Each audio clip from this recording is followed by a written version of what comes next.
મૌદામાં થયેલ લૂંટના મામલામાં મૌદા પોલીસે ગણતરીના કલાકોમાં લૂંટનો ભેદ ઉકેલી 5 આરોપીને ઝડપ્યા। મૌદામાં થયેલા લૂંટના મામલામાં મૌદા પોલીસે ગણતરીના કલાકોમાં ગુનાનો ભેદ ઉકેલી 5 આરોપીને ઝડપી પાડ્યા। ધોળા દિવસે ઘરમાં ઘૂસી વૃદ્ધ દંપતીને છરીની અણી ઉપર બાંધમાં રાખી ઘરમાંથી રોકડા રૂપિયા 2,05,000 તથા સોનાની વીંટીની લૂંટ કરી નાસી ગયેલા આરોપીને ગણતરીના જ કલાકમાં પકડી પાડી તથા લૂંટનો તમામ મુદ્દામાલ રિકવર કરતી લૂંટનો ગુનાનો ભેદ ઉકેલતી Mauda police. Bureau report Nishar Sheikh. ગઈકાલે બપોરે આ ઘટના બની હતી, જે મૌદા ખ્રિસ્તી ફળિયું છે એમાં ફરિયાદી જે જેઠાભાઈ મકવાણા છે એ પોતાના પત્ની સાથે રહે છે। પોતે સિનિયર સિટીઝન છે, 80 વર્ષની ઉંમર છે અને પોતે નિવૃત્ત શિક્ષક છે। મકાનમાં ઉપરના માળે એ રહે છે, નીચેના માળે એમના ભાઈ રહે છે।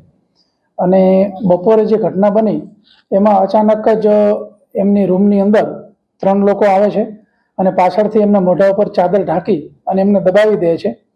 અને દાદાને શરૂઆતમાં એવું લાગે છે કે કદાચ મજાક કરતો હશે, પણ તરત જ સામે બીજો એક વ્યક્તિ છે એ છરી લઈને ઊભો છે, દાદાના ઘૂંટણની આજુબાજુમાં છરીથી નાની મોટી ઈજા પણ કરે છે અને દાદાને ધમકી આપી અને એમના ઘરમાં જે કંઈ પૈસા પડ્યા હોય એ આપી દેવા માટે ધમકી આપે છે। દાદા અને દાદી ડરી જાય છે અને જે ચાવી છે એ જે કબાટમાં પડી હતી ચાવી લઈ આરોપી તિજોરીમાંથી એક 20,000 અને બીજા 1,85,000 એમ ટોટલ 2,05,000 રોકડ અને બીજી દાદાની સોનાની વીંટી આ કાઢી અને એ લોકો લૂંટને અંજામ આપી અને દાદાને ઈજા કરી અને જતા રહે છે।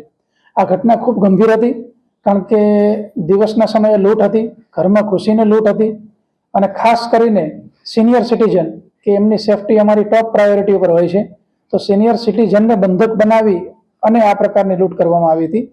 એટલે તાત્કાલિક સિનિયર અધિકારીઓએ વિઝિટ કરેલી અને મૌદાના પીઆઈ જે અમારે પીઆઈ ગોહિલ છે એ ખૂબ એક્ટિવ ઓફિસર છે, એમની તાત્કાલિક ટીમ સાથે એ લોકો ગુનો દાખલ કરી અને સાથે સાથે આરોપીને પકડવા માટે અને આરોપીનું પગેરું મેળવવા માટે મહેનત કરવા લાગેલા। એમાં હ્યુમન ઇન્ટેલિજન્સ અને ટેકનિકલ સર્વેલન્સ બધી જ રીતે ખૂબ સારી રીતે મહેનત કરી અને ગુનો ડિટેક્ટ કરી લેવામાં આવેલો છે અને આ ગુનાની અંદર ગુનાને અંજામ આપનાર કુલ 5 આરોપીની ધરપકડ કરવામાં આવી છે।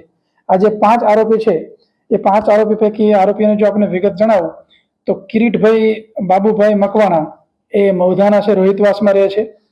દેવ ઉર્ફે દેવો સંજયભાઈ પ્રતાપભાઈ બારૈયા એ મૌદા પારેખ ટીંબા રહે છે।